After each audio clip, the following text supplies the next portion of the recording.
Колко е романтично всичко, нали?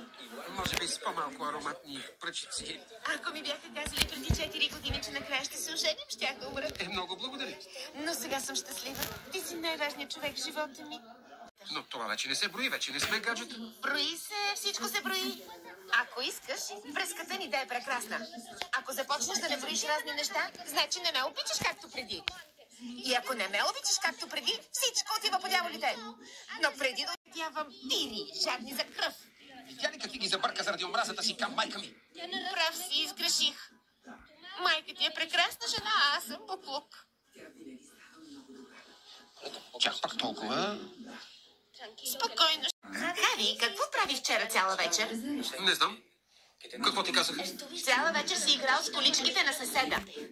Съзнаваш ли какво си направил? Излъга ме! Беше съвсем дребна лъжа. Любовта няма дребни лъжи. Боже мой, щом си ме излъгал сега, значи може да...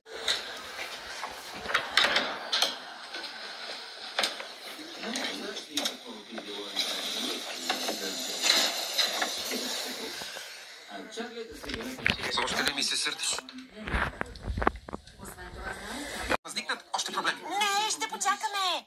Рано или късно майка ти ще се издаде. Тя е съсипана. Духом се радва. Лала, ставаш параноична. Дай ми един ден, само един, моля те. Иличък, любов моя. Нищо не разбирам. И да се забавляваме. С кого? Толкова далеч живеем, че приятелите ни вече ни забравиха. Защо не поканим на вечеря съседите? Миленьките. Не, тези от среща. Например. А вчера? Може да прекараме добре, те са симпатични. Не знам, тези хора от телевизията. Господи, потискащо е. Превърнах се в родител на родителите ми. Така си спестявам бременността, вече си имаме 2 деца. Аз съм възрастен, колкото и зле да звучи. Хари, обичам да хапваме с вашите, но не мислиш ли, че понякога трябва да се виждаме с хора?